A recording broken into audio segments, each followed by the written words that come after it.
May isang mangangaso na nakahuli ng ibon.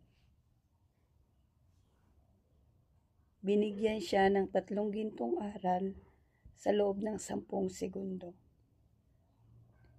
Pero nakalimutan niya rin ang lahat sa susunod na 10 segundo.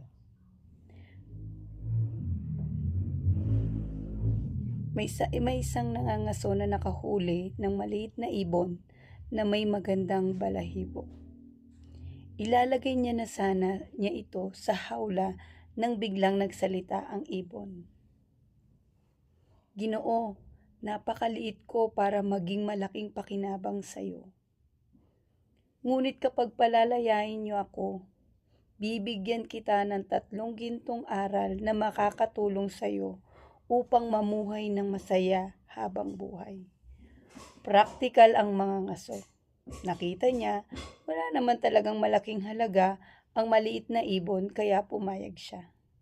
Sinabi ng ibon, unang aral, huwag mong panghinayangan ang mga bagay na nakalipas na, sapagkat ang oras ay hindi na maibabalik. Ikalawang aral, huwag agad maniniwala sa mga bagay na hindi makatuwiran o labag sa batas ng kalikasan. Ikatlong aral, huwag mong habulin ang mga bagay na lampas sa iyong kakayahan at kasalukuyang kalagayan. Pagkasabi nito, lumipad ang ibon sa mataas na sanga at nanukso. Napakadali mo namang magtiwala.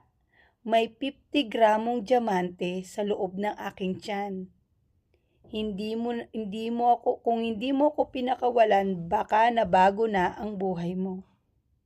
Nabigla at nagsisi ang mga ngaso. Mabilis siyang umakyat sa puno upang huliin muli ang ibon. Ngunit sa bawat paglapit niya, lalo itong lumilipad ng mas mataas hanggang sa siya'y nadulas, nahulog at nasugatan. Mula sa taas, mahinahong nagsalita ang ibon. Nakalimutan mo na agad ang 3 aral. Una, magsisi ka sa bagay na nakalipas na. Ikalawa, naniwala ka sa isang bagay na hindi makatuwiran.